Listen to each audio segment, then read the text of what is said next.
Hi, everyone. Happy July. Welcome to Budgeting 101, or as I like to say, setting goals and budgeting strategies. So, goal setting and budgeting strategies is a lot different than somebody just saying, well, you got a budget, which is kind of a dirty word. My name is Miria Gray, and I'm the Community Education Officer for Chelsea Groton Bank. We will be doing a series of classes. If this isn't your first class, maybe you have seen some others, and we're glad that you hopped into another one.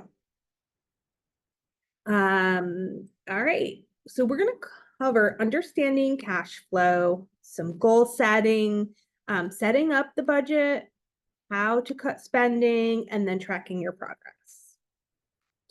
So oftentimes we talk about cash flow, and we just throw it out there, kind of assuming that everybody knows exactly what we're talking about.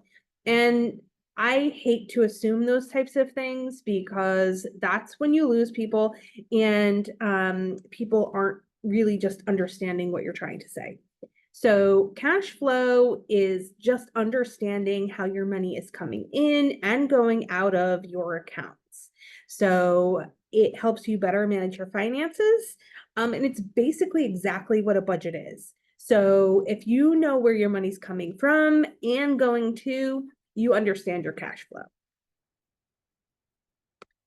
So a lot of times people are thinking, hey, I'm just going to jump right into budgeting. And unfortunately, that leaves out kind of a few steps. So the first step to budgeting is really understanding how much money that you are spending right now. So the best way to do that is to gather 3 months of bank statements and a handful of highlighters. So 4 would be great. Then you're going to highlight your housing, which we're going to talk about what's covered in there in one color. Here I said yellow. Anything that has to do with the car or auto expense in another color, such as green. Your liabilities, which is any debts that you might owe, in blue. And finally, your personal expenses in pink or some other really bright color. You want it to stand out because you want to see what money that you're spending in personal expenses. So it could be a fluorescent pink, it could be fluorescent orange, whatever you've got for highlighters, just grab 4. It doesn't really matter, just so long as you can see the color difference. Try not to choose 4 markers that are all kind of the same shade. And then you're going to set some goals. Oh, let's back up a second because when you're tracking your spending, you really need to make sure that all people that are bringing household income into it are on board. So if you're a single income household, kudos, you don't have to talk to anybody about spending. It's all on you. You get to decide what you want. When there is more than one person in a household, you have to make sure that everybody is on board with how much you're spending and the budgeting and all of those things and how you're going to be spending your money. If everybody is not on board, then you are going to end up tanking it, right? So because if you want a budget and somebody else does not want a budget, or it's just going out and swiping the card and not following a budget, then you are setting yourself up for failure. So when you sit down together, agree on it together. And when you're going over your 3 months of bank statements, please make sure it's a safe space. So oftentimes you're going to see that those personal expenses, things like coffees, eating out, shopping at TJ Maxx, Walmart, Amazon, whatever it is, might be a little bit more out of control than anybody even realizes. So it's important to know going in that you are looking at this to do better. You can't really fix what has happened in the past, but starting a budgeting session, having a fight is not the best way to go. Finances are one of the biggest sources of arguments in any relationship. So go in knowing that as you're looking at this together, that you're trying to fix whatever's happened in the past. So you're going to let it go. Okay, SMART goals. So before you start budgeting, you have to know kind of why are you budgeting, right? So why are you wanting to know how much money you have going in? What is your cash flow? What are you working towards? Are you looking to buy a house? Do you need a new car? Send kids to college, go on a vacation, stop living paycheck to paycheck, pay down debt. It could be one of those things, all of those things, or something completely different. Whatever it is, what you want to do is get a journal or a notebook or something that you're not going to lose, and start making a list of your goals. It could be 5 goals, it could be 50 goals. Whatever you do, you're going to just want to look at those and kind of put them in numerical order. You don't have to reorder them, just go down and number them like 1, 2, 3, 4, 5. What is your top goal? What is a lower goal? And then so you know specifically what you're working towards. Sometimes when we first say a goal, we're going to jot down something like save more money.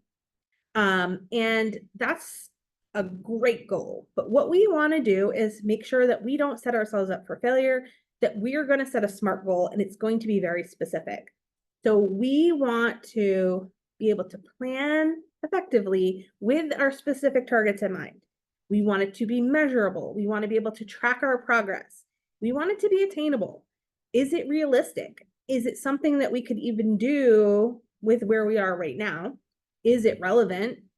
Sometimes if we have more goals, more than one goal, some of our goals have a tendency to be less relevant than others. And we want to make sure it's time bound.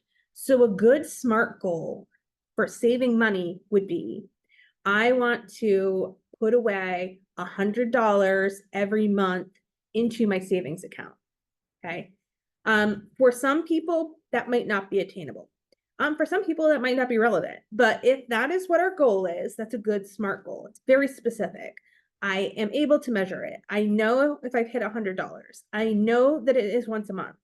And I can tell kind of maybe halfway through the month whether I'm there or not, right? So if I get paid weekly, can I put $20, $25 from every paycheck? If I get paid biweekly, can I put $50 from every paycheck? And if I'm doing that halfway through the month, am I halfway there? If not, can I throw some more in from my next one?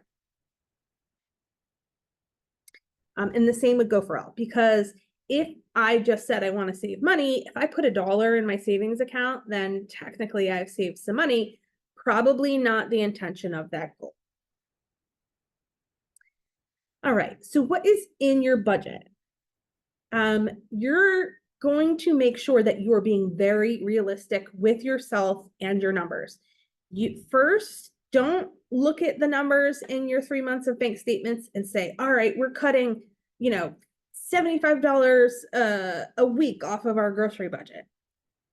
Put the numbers that you currently have into the budget. So if you're spending $150 a week, $200 a week at the grocery store, allot yourself that, because the bonus of doing it this way is you can go back and fix it and make changes.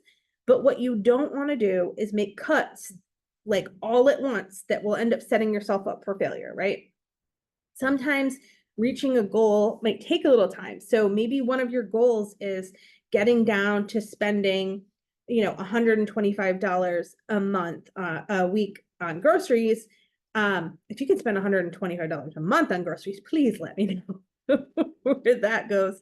And so if you're currently spending 175 and you want to get down to 125, chances are it might not happen this week. But as you're learning, some new things that you might like, different places that you might be able to shop, you might be able to get that down over the course of a month or 2 months.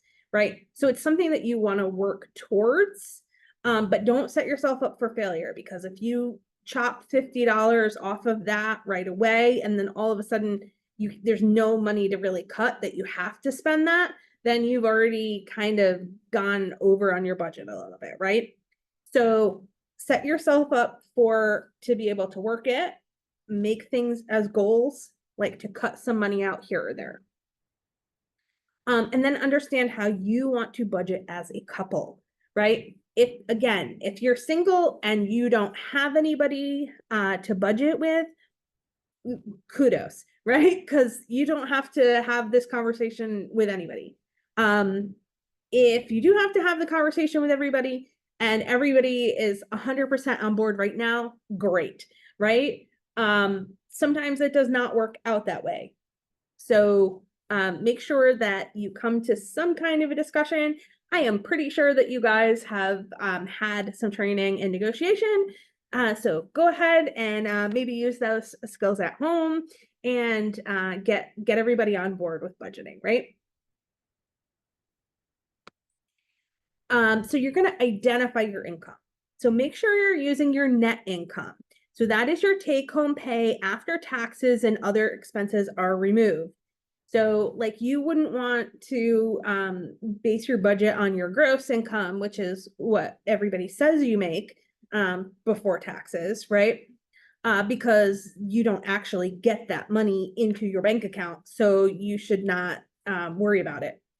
So what is your paycheck coming in? It could be from other sources. Be sure to include child support, alimony, tips, and commissions. Oftentimes, police officers may work overtime, which would get them more in a paycheck than maybe that they were expecting.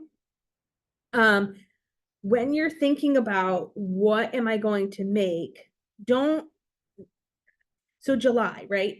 You guys are maybe covering every 4th of July fireworks across the state and helping to manage other towns' fireworks needs. And so there may be a lot of overtime. In another month, there might not be as much overtime. So don't look at how much money you made in July when you're planning for February, right? Because probably those numbers are not going to be the same. So if you know you're going to work some overtime, think about what that might look like. What is the minimum number of hours that you would work overtime? And then use that, because more money is always gravy, right? It's always better to have more. You don't ever want to be in the position where you're actually making less than you had estimated. So just think about that as you're putting it in. Also, if you are receiving child support and alimony, great, put that in your line item under income. If you are paying out child support and alimony, also put that under income as a negative because you're paying it out, or you can put it under liabilities as monies that you owe. But you do need to allot for those things, right? So let's think about what are our household expenses. So this is going to be the first section of our budget after our income.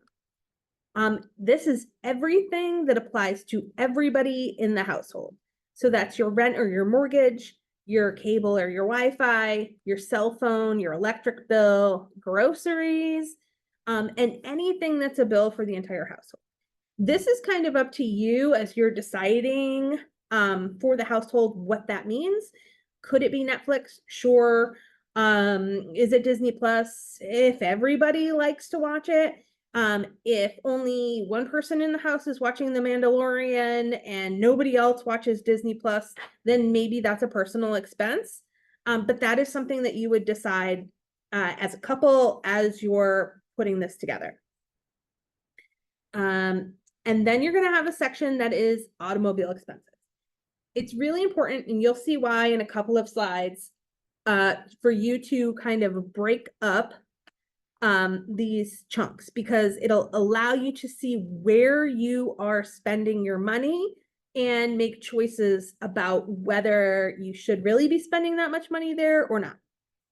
So your automobile expenses are things like your car insurance, your car payment, gas, and maintenance. So if you have a brand new car that does not need maintenance, great. If you have an older car that does need more maintenance, these are the numbers that you're going to have to think about, right? If you have a brand new car and the only thing you're really getting is oil changes, you know kind of how much that's going to be. If you have an older car, then you might want to think, like, where am I on this? Am I going to be needing more maintenance? Am I almost done paying off my loan? Because that surely means that everything is going to go wrong on the car, right? So thinking through, like, what is this? Even if you don't think that you will need maintenance on your car this month, or maybe even next month, if you put a little bit away into your savings towards maintenance every month, it will make it a whole lot easier when something is needed, right? Because we don't ever really know when we might need a new tire, or our timing belt is going to go. We just don't know. So sometimes those are surprises, and those are the types of things that if we're living on a more paycheck to paycheck, that can really tank our budget, right? So putting a little bit away, even if it's $5 or $10 or $20 every month towards maintenance, you'll have a little pot of money to put towards that. So if you have a $200 bill, even if you have only $50 put away, that's $50 that you don't have to pull out of your regularly budgeted line items, right? Personal expenses. So any expenses that are not a bill, which can include, but are not limited to, movies and concerts, eating out, coffee, hair appointments, travel, kind of anything that you may do that is not one of those other things, right? So when you went through and everything in your statement that turned out to be pink, because it wasn't a household expense, it wasn't an automobile expense, and it wasn't a liability like a credit card, that's personal expense. So most people find that there is a lot of pink on their bank statements. They find that they are spending more on coffee at the drive-through than they had thought that they were. So using what you're currently spending to start, even if you think that you would want to cut back, make that a goal. So put the money there and see if you can spend less versus taking the money away. And, you know, if you pull a double and all of a sudden you need some more coffee and you've hit your limit for your budget, that's going to be no good, right? Because you still need the coffee.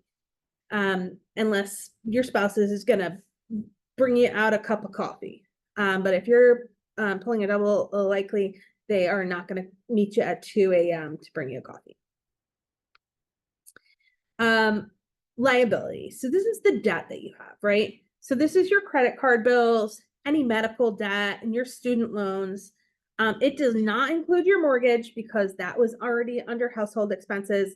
It would not include a car payment because that would be under automobile expenses. If you have like a second mortgage or a personal loan that you took out for some reason that is not your mortgage, that you didn't want to count as a household expense, you can put that here. And every credit card should have its own line. So if you have 10 credit cards, you should have 10 lines. So if you've got one credit card, one line, two, if you've got a Visa and a MasterCard, great. Got an Amex, great. If you've got Kohl's and Macy's and TJ Maxx and all of the other things, each one, even if you don't owe any money on it right now, should be there so that you can keep track of where you're at.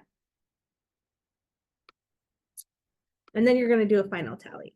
So what you're going to want to do is add in a line item for savings, because you should be putting some money into savings every month, regardless of If it's $10 or $50 or $100 or $1,000, you should be trying to put some money away in case of emergencies, especially when we're living paycheck to paycheck.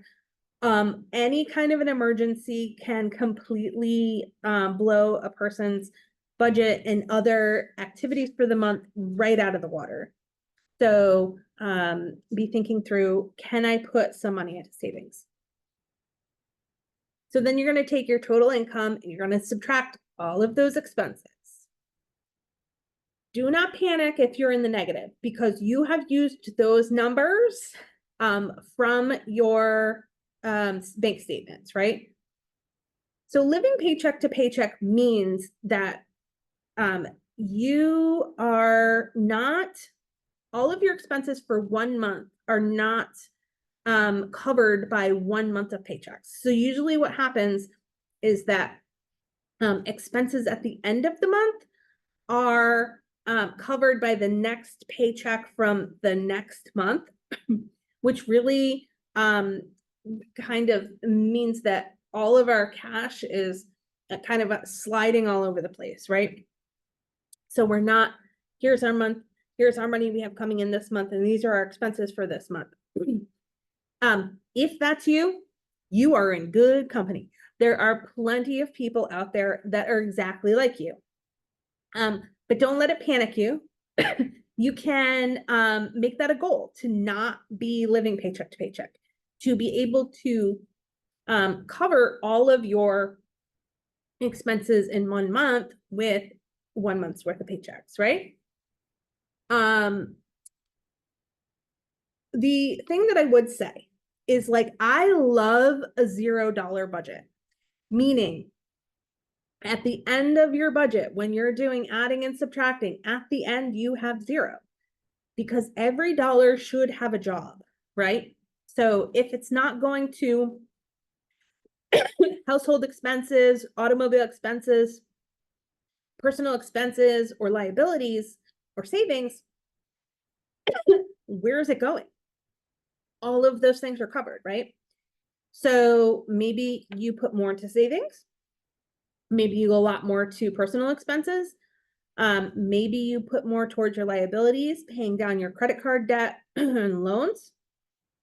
But every dollar should have a job. You shouldn't have like $150 just floating around at the bottom of your budget. If you do and you would love to donate it, you know, I'm sure there are plenty of nonprofits out there that would love to take that donation. Where can I save?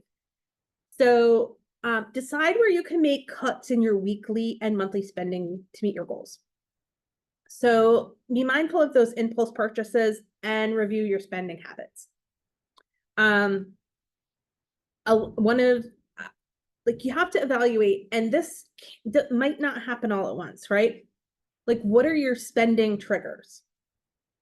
For me, if I've had a really bad day, I have to stay off of my phone because I will go on Amazon or, you know, whatever. I should not go to the grocery store at all if I've had a really bad day, because I will put stuff in there I for sure do not need, right? I actually order all of my groceries through ShopRite from home. I have them do the shopping. I pull up, have them put it in the trunk of my car and call it a day. Then I'm not shopping all of those things that I absolutely needed while I was in the store and then actually didn't need it all, right? Identify personal expenses that can be reduced or eliminated. So this could be as easy as going through and realizing that 2 people in your household are paying for a Netflix account, right? Sometimes when we look at our statements, and my husband and I did this, he's a second marriage for me. And so we were living together and for quite some time before we realized that we were both paying for Netflix, which is completely unnecessary, right? So we were able to get one of those Netflix accounts closed out, so only one bill is being paid, right? Maybe you are paying a subscription for something that you don't ever use. So be looking through your personal expenses and see if you're paying for something that you just didn't even realize was still coming out of your account. Find alternative ways to enjoy activities without overspending. In the summer, this can happen so much easier as there's lots of free kind of outdoor activities. In the winter, it's not quite as easy. So take advantage while you can this summer of doing some things outside. So once you get your budget together, you're going to want to look at the 50-20-30 guideline. Okay. And again, this is just a guideline. This is going to help you decide whether the money you're spending is kind of in line with where it should be. So wants, so that's your personal expenses, should be about 30% of your income. Needs should be about 50%. So that's your household expenses, your automobile expenses. Savings is 20% of your income. Now, savings does not necessarily have to be just, I put 20% of my income into savings account every month. It could be paying down your liabilities, so your debt. It could be putting money into a retirement account. It could be saving money for a down payment on a home. All of those things, right? So 20% that. And you'll find if you're spending 20% of your income paying down liabilities, you're using that as your savings for right now. By the time you get those paid down, you can put all of that money into savings or towards savings for whatever your goals are. So there's kind of a whole bunch of ways to do this, right? Some people really like an Excel spreadsheet. That's just not me because I don't want to pull out my computer every single time I want to look at a budget. I do journal budgeting, which is this number 2 one. I like it because it's just a hard bound journal. I use 2 pages every month. I do my math on 1 page and, keep stuff up. And I use the other page to set up my budget. What's great about it is I have years worth of budgets in there. So I can look back.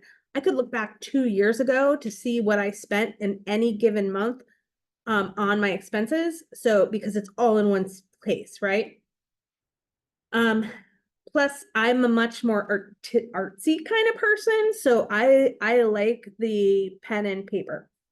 That might not be you, right? Calendar budgeting is a really great way if you were trying to stop the paycheck to paycheck lifestyle. It's a really great way to see when your expenses are happening and when you're getting paid. You can use a paper calendar or you can use a Google Calendar. You just plug everything in. If you use a Google Calendar, you can set it up to alert you when payments are due, when you're getting paid, when somebody's birthday might be popping up, right? You can add all of those things in there. You can put in what it is, my rent, how much money that is. I can put in when I get paid. I can put in on the day it occurs. And then as I'm going through, I can say, okay, I got paid on the 5th. Look, I'm not getting paid again until, on this example, the 20th. So everything that happens, before the 20th is going to have to come out of my paycheck that I got on the 5th, right? And then looking, when is the next time I'm getting paid? Oh, look, I probably will not get paid again until rent is due. So I need to make sure that when I get paid on the 20th, that I am saving a chunk of money out to cover my rent or my mortgage.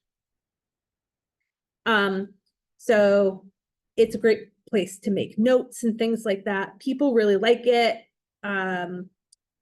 It really gives you a very good visual picture of your cash flow. If you're an Appy person, unfortunately, Intuit Mint, I need to remove that. It's no longer gone. Intuit got rid of Mint. The other 2 are paid. You Need a Budget, YNAB, $14.99 a month or $99 a year. Good Budget, $8 a month or $70 for Plus. What I would say to you is as you're choosing, and I'm going to tell you this, and it probably is something that you already know because I'm probably preaching to the choir here. But free apps, they are free because they sell your data, right? So you don't want to be putting in your personal budgeting into something that is free. You're going to want to pay for it because paying will help protect you. And you're going to want to read, and again, I'm probably preaching to the choir, you're going to want to read the guidelines that you are agreeing to when you download an app. I can say that you need a budget and good budget.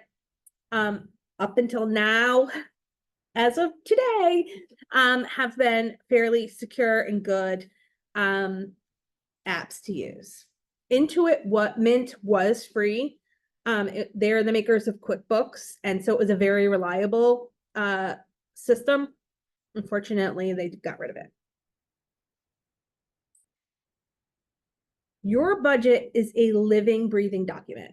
You are not going to want to set it and forget it. You are going to want to monitor it, make sure that you're on track. Look at those goals. If I wanted to save $100 and I'm halfway through the month, am I close to saving $100? If not, can I funnel some more money to that goal?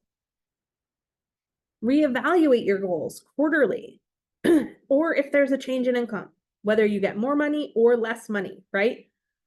Our goals often change. Things happen rapidly, right?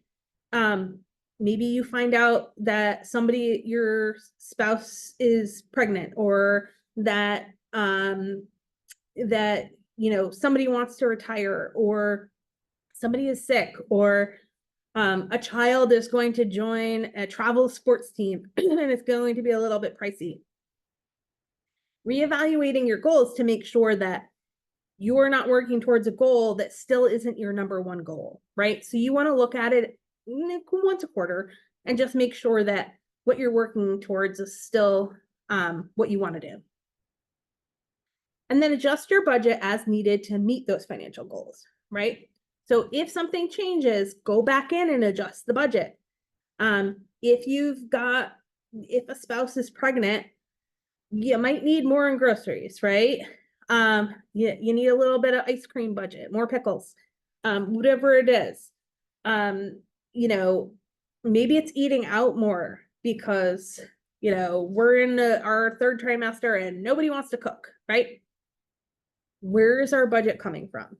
So be thinking through, how do I adjust that? Celebrate your wins, right? Budgeting is very much like going on a diet. It is super painful when you start because you are making some very big life changes usually. And oftentimes that means it's hard to stick to. So if you hit a monthly goal, splurge a little bit, go get a Starbucks, whatever it is, eat your lunch out, but then get back on track, because you don't want to get one Starbucks and then all of a sudden you're getting 50 Starbucks, right? I'm just going to flip back here. You want to make sure that you are staying on track. Some things that you can do to help you budget. Gas cards, great. If you have a monthly gas budget set, put that money on a gas card, keep those gas cards in the car, in your wallet, and that's where your gas money's coming from. Then you're not just swiping your card, right? You're removing your gas money out of the account, you're putting it on a gas card. You could get multiple checking accounts, right? So checking accounts typically do not have a minimum balance requirement like a regular basic checking account. So you could set up a checking account that is specifically towards goal setting. So maybe you open a checking account that is for vacations, right? And so you're transferring money into that account. The bonus of that is when you're ready to take and plan that vacation, all you do is take the debit card associated with that checking account and you can start booking things directly out of that checking account. So you are not mixing those funds. It's very easy once you've set a budget for vacation to blow it when you go to Disney World and everybody wants souvenirs and food or whatever it is, and all of a sudden you don't actually know how much you're spending, right? It is much easier to do it if you have a limited fund. The same thing for the grocery store. You could like get a grocery card. You could have a checking account that's specifically for your groceries. You could use a sweeps account, meaning you have a checking account that has a very minimum balance in it. And then when you're going to use it for a goal or to do something, you sweep the money out of your main checking account or savings account into this secondary checking account, right? So maybe it maintains $1 most of the time. When you're ready to go grocery shopping, you put $150 in there, and that is the card that you take with you to the grocery store. You cannot spend more than $150 if you only have $150, right? You can go back to the old envelope system, right? Where there's cash, right? Here's $150 cash for the grocery store. Here's, $40 cash for gas, whatever it is. So those are some things that might help you as you're learning to stay on track. This is my contact information. I am happy to answer any questions that you have. That is my office number. It will go to my office phone. My cell phone number, if you're like out and about and you're like, I really have a question, I text pretty good. Just be sure to clue me into who you are and why you're texting me. My cell phone number is 860-984-5523. I do use my cell phone all of the time for work, so don't feel like that it is not a work phone. You can email me questions at mgray@chelseagroton.com. You can give me a call on my work phone. I'm happy to answer any questions that you might have. So I hope that you will be joining us next time when I think we're talking maybe about credit. It is, yes, the power of credit is July 8th. And then we're going to talk about credit repair on the 15th. We're going to have a home buyers class on the 22nd. The 29th, finances after divorce, and August 5th, saving for college. So I hope you tune in. And if you have any questions, please reach on out. Have a great day. Have a great 4th of July weekend and stay safe.